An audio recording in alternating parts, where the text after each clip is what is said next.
खुलुमबाय लोगोफोर नोंथांमोनखौ आंनि माय बड' गाइड इउटुब चेनेलाव फिन खनसेबाव बरायनाय जाबाय। दिनैहाय जोङो सानखान्थि टपिकनि सायाव जोङो फोरोंथाय लागोन एबा सोलोंगोन। जों दिनै आसाम टेट 2021 मेथामेटिक्स क्लास बर' मिडियामनि थाखाय जोङो दिनै फंस्युनि सोमोन्दै सोलोंगोन। गुदि फंस्युआरि सानखान्थि जोङो एकदम बेसिक लेभेलनिफ्राय सोलोंगोन। जोङो फार्स्ट स्टार्टिं जिर'निफ्राय जागायगोन। जोङो जिर'निफ्राय जोङो दिनै बे भिडिअआव जोङो नैबेयाव जोङो माखासे लिस्ट लाखादों। बे लिस्टनि एबा बेसोर टपिकनि सायाव जोङो डिसकास खालामगोन। बे जिअ'मेट्रिनि सायाव भिडिअआ मोननै जागोन। बे पार्ट 1 आरो उनावहाय साननैसोनि उनाव सेकेन्ड पार्टआबो फैबावगोन। दा जों पार्ट 1आव थानाय माखासे टपिकफोरखौ जोङो बेयाव डिसकास खालामनोसै। जोङो गिबियाव बिन्दोनि सोमोन्दै बेयाव जों सावरायगोन आरो 2 नम्बराव दोंसे हांखो खोन्दोनि सोमोन्दै सावरायगोन। 3आव जोङो दोंसे हांखोनि सोमोन्दै सावरायगोन। 4आव दानस'लायनाय हांखो एबा इन्टारसेक्टिं लाइननि सोमोन्दै सावरायगोन आरो 5 नम्बराव जोङो लिक हांखो पेरालेल लाइननि सोमोन्दै सावरायगोन। 6 नम्बराव जोङो रोदानि सोमोन्दै सावरायगोन आरो 7 नम्बराव खेंख्रा हांखो एबा कार्भनि सोमोन्दै। बेयाव बियाव दङ जोंहा खना आरो खनानि रोखोमफोर। खना आरो खनानि रोखोमफोरनि सोमोन्दै सावरायगोन आरो 10 नम्बराव आखान्थिथाम आरो बेनि रोखोमफोरखौबो जोङो सावरायगोन। दा भिडिअखौ जागायनायनि सिगां नोंथांमोननिसिम आं बुंनो सानो, जुदि नोंथांमोना आंनि भिडिअआव गोदानै हाबदोंबा आंनि माय बड' गाइड इउटुब चेनेलखौ साबस्क्राइब खालामनानै ला आरो नटिफिकेसन बेलखौबो थुनानै ला, जाहाथे आं इयुनाव गोदान भिडिअ आपल'ड खालामबा नोंथांमोना सिगां नटिफिकेसन मोनो आरो गियान सोलोंनो हायो। अब्ला फैदो जोङो भिडिअखौ फारि फारि जागायलांनोसै। ए नम्बराव दङ जोंहा सेआव बिन्दो पइन्ट। 2 नम्बराव दोंसे हांखो खोन्दो लाइन सेगमेन्ट। 3आव दङ दोंसे हांखो लाइन। 4आव दङ दानस'लायनाय हांखो इन्टारसेक्टिं लाइन। 5आव दङ लिक हांखोफोर। 6आव रोदा। 7आव खेंख्रा हांखो। जों बिसोरखौ दा फारि फारि जोङो सावरायलांसै।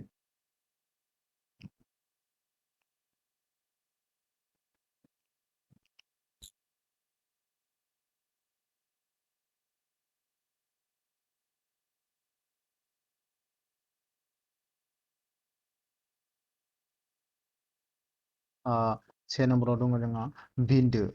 जों जोंनि कार्भ पेन्सिल एबा फाउटेनखौ जुदि मोनसे समान थाला एबा जोङो काटा एबा ब्लेकबर्डआव जुदि बेबायदि थप्पा होयो, अब्ला बेयाव मोनसे बिन्दो जायो एबा मोनसे बिन्दो सोमजियो जाहैबाय।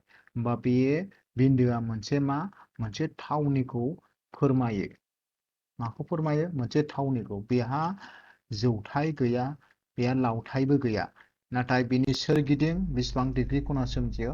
360 डिग्री खना सोमजियो जाहैबाय। अब्ला बेखायनो बुंदों बेयाव मोनसे बिन्दोआ मोनसे थावनिखौ फोरमायो। बेहा लावथाय आरो जौथाय थाया। हांखो आरो हांखो खोन्दोफोरखौ बिन्दो गैयाब्ला जोङो आखिनो हाया। नैबे 2 नम्बराव दोंसे हांखो खोन्दो, 3 नम्बराव दोंसे हांखो होदों नैबे सावगारियाव। अब्ला जों बेफोरखौ आखिनो थाखाय जोंनो माखौ नांगौ? बे बिन्दोखौ नांगौ जायो। बे बिन्दोफोर ज' लोगो नांनानैसो मा जायो? मोनसे हांखोबो सोमजियो आरो मोनसे हांखो खोन्दोबो सोमजियो जाहैबाय। अब्ला फैदो जोङो दोंसे हांखो खोन्दोनि सोमोन्दै नायनोसै। नैबेयाव मोनसे सावगारि होदों। हमना लाबाय नैबेखौ आङो ए नाम होबाय आरो नैबेखौ बि होबाय आङो, बेखौ बि। होमबा ए बिया दोंसे बेयाव मा जादों? हांखो खोन्दो। होमबा बेयाव जों नुबाय नैबे एयाव मोनसे जोबथा बिन्दो दङ, नैबे बियावबो मोनसे जोबथा दङ। बे जोबथा बिन्दो मोननैखौ जों फोनांलायनानैसो बेबायदि मोनसे गोलाव हांखो खोन्दोआ सोमजिदों जाहैबाय। अब्ला बेयाव जोंहा मोनथिनांगौआ दोंसे हांखो खोन्दोआ मोननै जोबथा बिन्दो थायो। कुइसना बोरै जानो हागौ? दोंसे हांखो खोन्दोआव मोनबेसे जोबथा बिन्दो थायो? मोननै जोबथा बिन्दो थायो। दोंसे हांखो खोन्दो बोनो थाखाय जोंनो मोनबेसे बिन्दोनि गोनां? मोनबेसे जोबथा बिन्दोनि गोनां जायो होनबा? मोननै जोबथा बिन्दोनि गोनां। आरो दोंसे हांखो खोन्दोखौ जों माबायदि देखायो? नै ए बि गोजौआव बेबायदि बारसिन होनानै जोङो देखायनाय जायो जाबाय।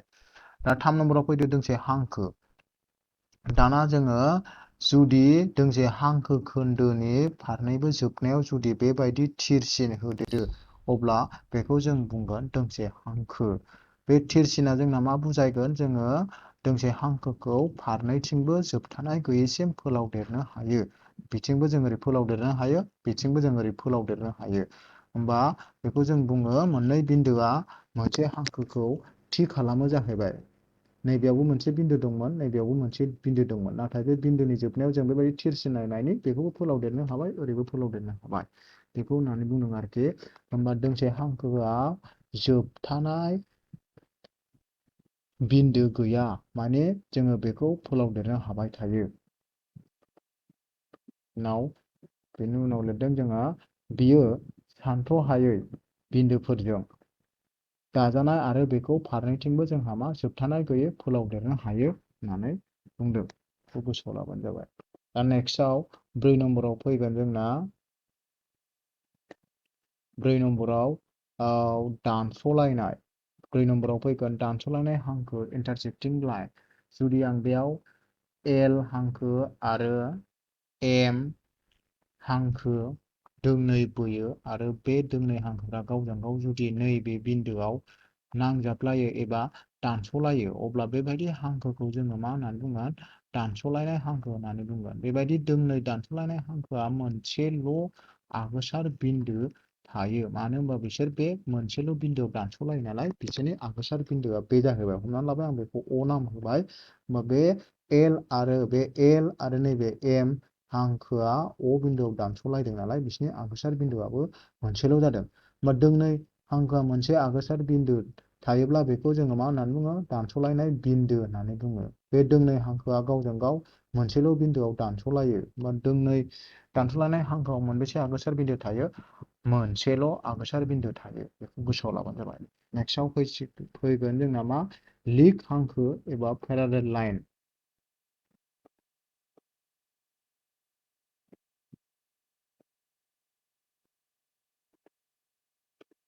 लिक हांखो एबा पेरालेल लाइन। नैबेयाव आङो दोंनै हांखो बोदों। हमनानै लाबाय बे एल हांखो, नैबे एम हांखो। होमबा बे एल आरो एम हांखोआ गावजों गाव नांजाबलायालासेनो माबा मोनसे मख'नाय जानथायजों, माबा मोनसे गेजेराव मख'नाय जानथाय सिमा लानानै बिसोरो बेबायदि सिदा सिदा थांदों, दानस'लायाखै। अब्ला बेबायदि हांखोखौ जों मा होननानै बुङो? लिक हांखो होननानै बुङो जाहैबाय। होमबा बिसोर माब्लाबाबो नांजाबलाया आरो बिसोरना माब्लाबाबो आगोसार बिन्दो थाया।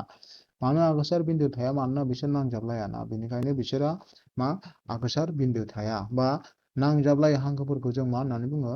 लिक हांखो होननानै बुङो। ओमफ्राय लिक हांखोफोरा मोनसेबो मा आगोसार बिन्दो थाया। बेखौ गोसोआव लानांगोन। नेक्स्टआव फैबाय रोदा, मानि इंलिसनि रे। दाना रोदाया माबायदिखौ बुङो? बिसोरना मोनसे बेबायदि जागाय बिन्दो थायो। जागाय बिन्दोनि उनावहाय जायखिजाया फारसेथिं बेबायदि सिदा बेबायदि थाङो, ओमफ्राय जोबनायाव ओरै थिरसिन होयो। अब्ला बेखौ जों मा होननानै बुंगोन? रोदा होननानै बुङो जाहैबाय। जागाय बिन्दो। होमबा दोंसे रोदाना मोनसे जागाय बिन्दो थायो। होमबा दोंसे रोदाया मोनसे हांखोनि मोनसे खोन्दो।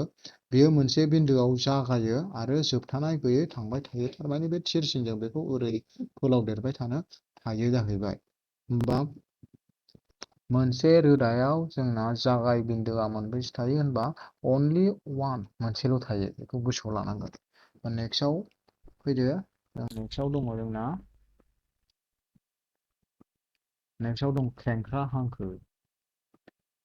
कार्भ, खेंख्रा हांखो। जों खेंख्रा हांखोआ माबायदिखौ बुङो? जाय हांखोआ ओरै खेंख्रि थाङो, अब्ला बेनो जाहैबाय खेंख्रा हांखो। बेनो मा? खेंख्रा हांखो। मा खेंख्रा हांखोनि ओंथिया जाबाय गोथों नङि। बेयो मालाबाबो सिदा थाङा, गेदागिरि थाङो। अब्ला बेनो जाहैबाय मा? खेंख्रा हांखो। मोनसे खेंख्रा हांखोआ गावनो बारस'लायाब्ला बेखौ जों मा होननानै बुङो?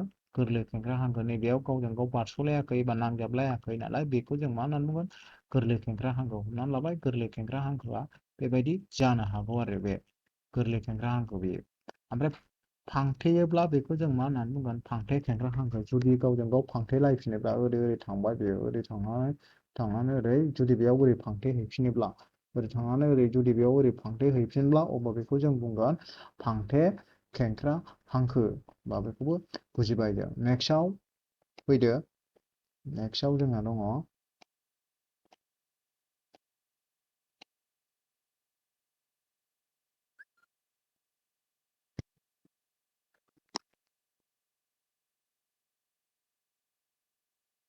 नेक्स्टआव खना आरो बेनि रोखोमफोर।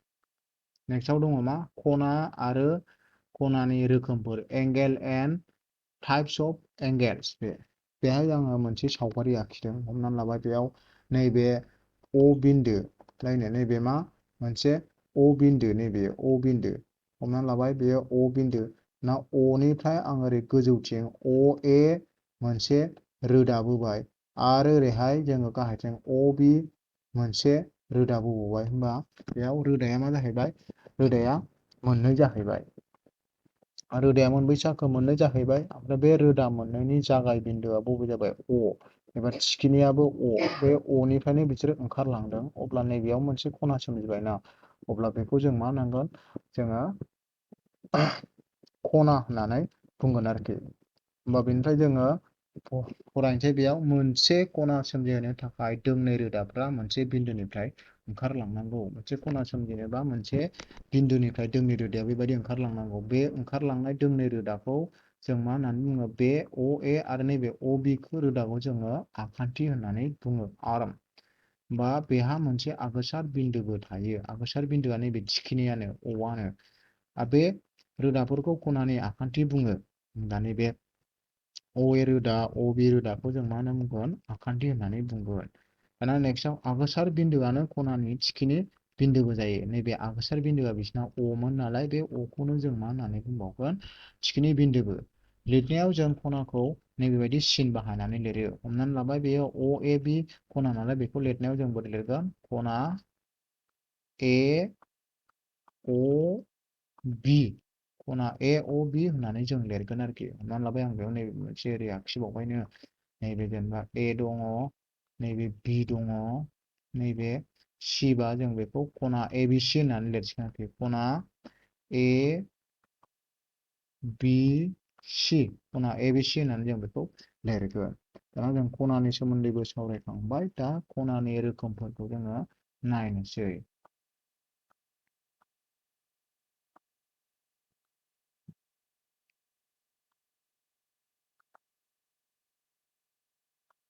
बेयाव दङ खनानि रोखोमफोर। खनाखौ जों गोबां रोखोमाव राननो हागौ। दा जों बेयाव क्लास 1 निफ्राय लानानै क्लास 5 सिमनि थाखाय जोङो माखासे गोनां गोनां खनाखौल' बेहाय कालेक्सन खालामनानै लिस्ट होनाय जादों। दाना बे कालेक्सननि सायाव जोङो सावरायनोसै। गिबियावनो खनासा खना। खनासा खनाया जाबाय 90 डिग्रिनिख्रुइ उन्दैसिन खना। 90निफ्राय जुदि खम जायो अब्ला बे खनाखौ जों मा होननानै बुंगोन खनासा खना। थारमाने लाथिख'निफ्राय देरसिन आरो 90नि उन्दैसिन। थारमाने 1 डिग्रिनिफ्राय आराम्भ खालामनानै जोङो मा 89 डिग्रिसिम नैबे 89 डिग्रिसिम खनाखौ जों मा होननानै बुङो खनासा खना होननानै बुङो। दाना 2 नम्बराव खनाथि खना राइट एंगेल बेयो ग्रोब ग्राब 90 डिग्रि। जाय खनानि माना ग्रोब ग्राब 90 डिग्रि अब्ला बेखौ जोङो खनाथि खना। हमनानै लाबाय नैबे मोनसे आखान्थिथामनो बेयाव नैबे खनाया ग्रोब ग्राब 90 अब्ला बेखौ जोङो मा होननानै बुंगोन खनाथि खना। हमनानै लाबाय नैबे बेयो मा ग्रोब ग्राब 90 अब्ला बेखौ जों मा होनना बुंगोन खनाथि खना। दाना 3 नम्बराव फैदो खनामा खना। खनामा खनाया जाहैबाय 90 डिग्रिनिख्रुइ देरसिन नाथाय 180 डिग्रिनिख्रुइ उन्दैसिन जायो। थारमाने 91निफ्राय लानानै 179सिम नैबे 91निफ्राय आरम्भ खालामनानै जुदि 179सिम खनाखौ जों मोनोना बे खनाखौ जों मा खना होननानै बुंगोन खनामा खना होननानै बुंनाय जागोन आरो। दाना नेक्स्ट 4 नम्बराव फैदो गोथों खना स्ट्राइट लाइन। गोथों खनाया जाबाय ग्रोब ग्राब मा जागोन 180 डिग्रि जखा गोनां जागोन अब्ला बेखौ जों मा होननानै बुंगोन गोथों खना होननानै बुंगोन। गोथों खनाया माबायदि जायो नैबेबायदि सिदा हांखो मोनसे थांग्रोगोन बेबायदि मोनसे सिदा हांखो थांबाय। दाना नैबे जेनेबा गेजेर जाहैबायनो अब्ला नैबेयाव मा खना सोमजिगोन 180 डिग्रि खना सोमजिगोन जाहैबाय। बेनो मा गोथों खना।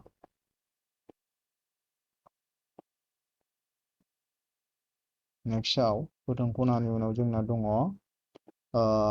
मा बिखुं खना एबा रिफ्लेक्स एंगेल। दाना बिखुं खना एबा रिफ्लेक्स एंगेला माबायदिखौ बुङो 180 डिग्रिनिख्रुइ देरसिन जागोन बियो नाथाय मा 360 डिग्रिनिख्रुइ उन्दैसिन अब्ला बेबायदि खनाखौ जों मा होननानै बुङो बिखुं खना। होमबा जों बेयाव आखिबा हमनानै लाबाय बिखुं खना मानि मा 181 निफ्राय आराम्भ जानानै 3 मा जागोन 359 डिग्रीसिमा जाहैबाय मा बिखुं खना नैबे सावगारियाव आखिबाय जेनेबा आङो मोनसे ओरैहाय खना नैबे जाहैबाय इसिं खना जाहैबाय ना बे इसिं बेयो मा इसिं बेयो इसिं बे इसिं खना अब्ला नैबेनिफ्राय नैबेसिम मोनसे खना जाबायना बे खनाखौ जोङो बे खनाखौ मा होननानै बुंगोन बिखुं खना होननानै बुंगोन आरोखि होमबा बिखुं खनाखौ दिहुनोब्ला जोंहा मा खालामनांगौ 360 डिग्रीनिफ्राय नैबे 360 डिग्रीनिफ्राय जुदि जोङो नैबे इसिं खनानि मानखौ दानख'यो अब्लानो बिखुं खनाखौ मोनो बा बिखुं खना दिहुननो थाखाय जों मा खालामनांगौ 360 डिग्रीनिफ्राय इसिं खनाखौ दानख'नांगौ बे दाना नेक्स्टआव फैदो जोंना जाफुं खना कमप्लिमेन्टारि एंगेल दाना जाफुं खनाया माबायदिखौ बुङो जुदि मोननै खनाफोरनि दाजाबगासेया जुदि 90 डिग्री जायो अब्ला बे खना मोननैखौ जोङो मा होननानै बुंगोन जाफुं खना होननानै बुंगोन आरोखि ओमफ्राय बे मोननैनि मादावहाय बे मोननै खनाखौ मोनसेखौ गुबुन मोनसेनि मा होननानै बुङो जाफुंहोग्रा खना होननानै बुङो आरोखि ओमफ्राय 90 डिग्रीनिफ्राय दानख'बानो जाफुंहोग्रा खनानि मानखौबो मोनो हमनानै लाबाय बेयाव आं मोननै खना आखिनोसै जेनेबा नैबे मोनसे खना बे अ खना ओमफ्राय नैबे मोनसे मा बि खना होमबा बे अ खना आरो बि खना मोननैखौ दाजाबनानै जुदि 90 डिग्री जायो जखाया अब्ला बे खना मोननैखौनो जाफुं खना होननानै बुङो ओमफ्राय नैबे अ खनाखौ नैबे बिनि मा खना होननानै बुंगोन जाफुं होग्रा आरो नैबे बि खनाखौ नैबे अ खनानि जाफुंहोग्रा खना होननानै बुङो माने जाफुंहोग्रा खना दिहुनबा जों मा खालामनांगौ 90 डिग्रीनिफ्राय मोनसे मोनखानाय खनानि जखाखौ दानख'नांगौ दानख'नानै जा मोनो बेनो जाफुंहोग्रा खनानि जखा जायो बे नेक्स्टआव फैदो दाना जाफुंमा होग्रा खना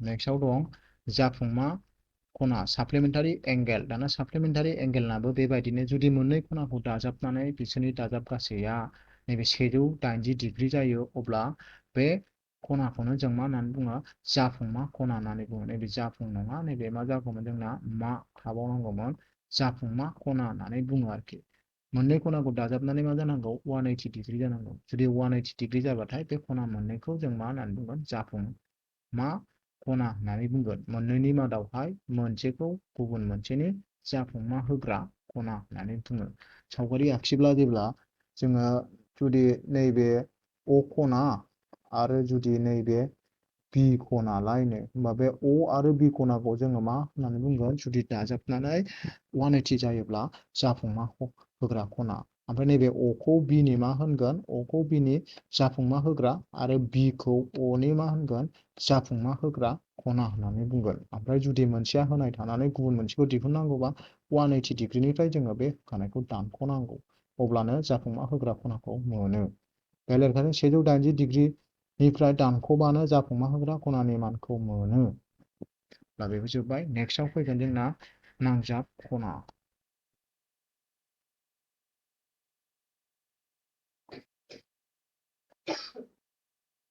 नांजाब खना नैबे सावगारियाव जों नुदों नैबेबाय जुदि मोनसे आगोसार बिन्दो थागोन बिसनाबो आगोसार बिन्दो मोनसे थागोन बे आगोसार बिन्दो हमनानै लाबाय औवा आगोसार बिन्दो ओमफ्राय आगोसार नङि आखान्थि आलदा आलदा साइडथिं थांगोन ओरैहाय अबिया मोनसे आगोसार नङि आखान्थि ओरैहाय गोजौआव अएआ मोनसे आगोसार नङि आखान्थि ओमफ्राय आगोसार आखान्थिबो थांबावगोन गेजेरजोंहाय ओरै बेबायदि अब्ला बेयाव नैबे खनासे आरो नैबे खनानै सोमजिबाय होमबा बे खनासे आरो खनानैखौ जों मा होननानै बुंगोन नांजाब खना होननानै बुङो बेयाव जोङो मा मा लिरदों नायनोसै मोननै खनाफोरा नांजाब जुदि बिसोरा आगोसार थिखिनि बिन्दो मोनसे आगोसार आखान्थि आरो आगोसार नङि आखान्थिफोरा गुबुन फारसेथिं थाङो बेबायदि आरोखि होमबा नांजाब खनायाव जोंना आगोसार आखान्थिया मोनबेसे थायो मोनसेल' थायो ओमफ्राय आगोसार नङि आखान्थिया उल्थां फाल्थां थाङो आरोखि मोनसेया ओरै थांबाय मोनसेया ओरै थांबाय ओमफ्राय बिसोरनि आगोसार बिन्दोआ मोनबेसे जायो होमबा मोनसे जायो बेबायदि मोनसे होमबा बेबो जोब्बाय नेक्स्टआव फैदो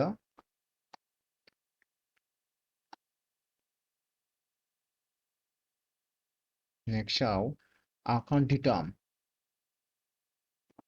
नेक्स्टआव फैगोन जोंना आखान्थिथाम आरो बिनि रोखोमफोर triangle and types of triangle नैबे एंगेल नङा ट्रायंगल जागोन बे दाना आखान्थिथामा माखौ बुङो नायनोसै नैबे मोनसे सावगारि आखिनि जोंहा आखान्थिथामनि बेयाव दोंथाम हांखोआ गावजों गाव बेबायदि नांलायनानै मोनसे फांथे दाथाय सोमजिदों अब्ला बेखौ जोङो आखान्थिथाम होननानै बुङो बा बेयाव लिरदों नै मोनसे फांथे दाथाय जाय दोंथाम हांखोजों दानस'लायनानै मोनथाम खना सोमजिहोयो बेखौनो आखान्थिथाम होननानै बुङो बा बेयाव जोंहा नैबेखौ जुदि आं ए लायो जुदि नैखौ बि लायो नैखौ जुदि सि लायो अब्ला बे ए बि सि खौ जोङो मोनसे आखान्थिथाम होननानै बुङो आखान्थिथामखौ जों माबायदि लिरो ओरैहाय आखान्थिथाम बेखौ लिरनायाव ए बि सि बेबायदि लिरगोन आरोखि आखान्थिथाम ए बि सि माबायाव आखान्थिया मोनथाम दङ बेहा मोनथाम आखान्थि दं मा आखान्थि दङ ए बि ए बि आ मोनसे आखान्थि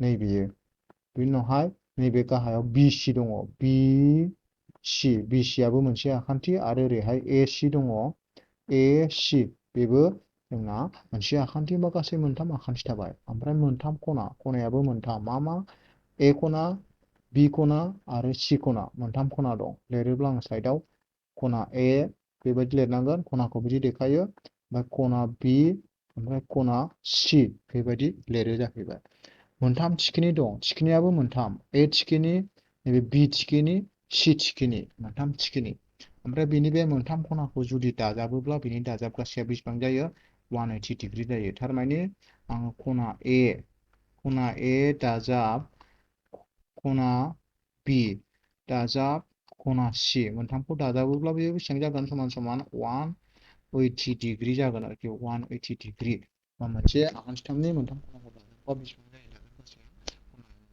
180 डिग्री जायो बे दाना बेनि रोखोमफोरखौबो नायनोसै जोङो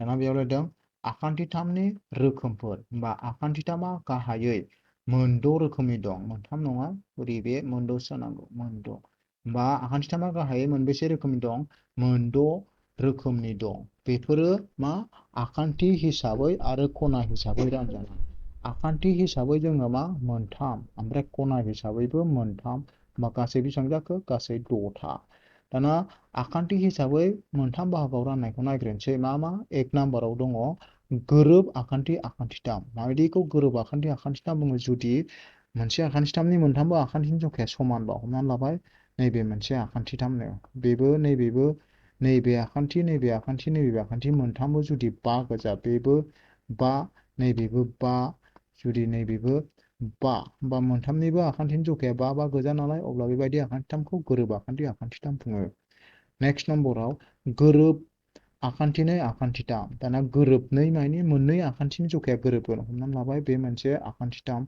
बेयाव नैबे आरो नैबे आखान्थिनि जखाया समान बेबो बा लायनाय अब्ला बेबायदि आखान्थिथामखौ गोरोब आखान्थिथाम बुङो दाना 3 नम्बराव दङ गोरोबै आखान्थिथाम माने मोनथामबो आखान्थिनि जखाया जुदि जुदा जुदा गुबुन गुबुन जालायोब्ला बेबायदि आखान्थिथामखौ जोङो गोरोबै आखान्थिथाम बुङो हमनानै लाबाय नैबे मोनसे आखान्थिथाम बेयो 6नो नैबे 5नो नैबे जुदि 7 बा आलदा आलदा जाजोब्बाय नालाय अब्ला बेबायदि आखान्थिथामखौ जोङो मा गोरोबै आखान्थिथाम होननानै बुङो बा नेक्स्टआव जोंहा खना हिसाबैबो मोनथाम बाहागोआव रानबावदों होमबा बे बाहागोखौ जोङो बेयाव नायनोसै खना हिसाबै जोंहा मोनथाम बाहागोआव दङ बे जाहैबाय खनासा आखान्थिथाम माने सिगाङाव बुंनाय बायदि 90 डिग्रीनि जुदि उन्दै खना थायो अब्ला बेबायदिखौ जों मा होननानै बुंगोन खनासा आखान्थिथाम होननानै बुंगोन आरोखि ओमफ्राय खनाथि आखान्थिथामा जुदि ग्रोब ग्राब 90 डिग्री जखानि जायो अब्ला बेबायदि आखान्थिथामखौ जोङो मा खनाथि आखान्थिथाम होननानै बुङो दाना 3 नम्बराव खनामा आखान्थिथामा जाबाय मा जुदि 90 डिग्रीनिख्रुइ देरसिन नाथाय 180निख्रुइ उन्दै जायो अब्ला बेबायदि आखान्थिथामखौ जोङो बेबायदि खना गोनां आखान्थिथामखौ खनामा आखान्थिथाम होननानै बुङो बेखिनियानो दाना नेक्स्टआव दङ नेक्स्टआव जोंहा बेखिनियावनो जोबथ'बाय बे पार्ट 1आ नेक्स्टआव जोङो पार्ट 2 लाबोगोन पार्ट 2आव जोङो आखान्थिथामनि सोरगिदिं सिमा बेंखननि सोरगिदिं सिमा बेनि दब्लायथि आरो आखान्थि 4 बेफोरनि सोमोन्दै जोङो नेक्स्ट भिडिअआव लानानै फैगोन। अब्ला भिडिअखौ नायनायनि थाखाय साबायखर थाबाय। Thanks for watching. भिडिअखौ मोजां मोननानै नोंथांमोना चेनेलखौ लाइक होदो, साबस्क्राइब खालामदो। अब्ला गोजोन्थों।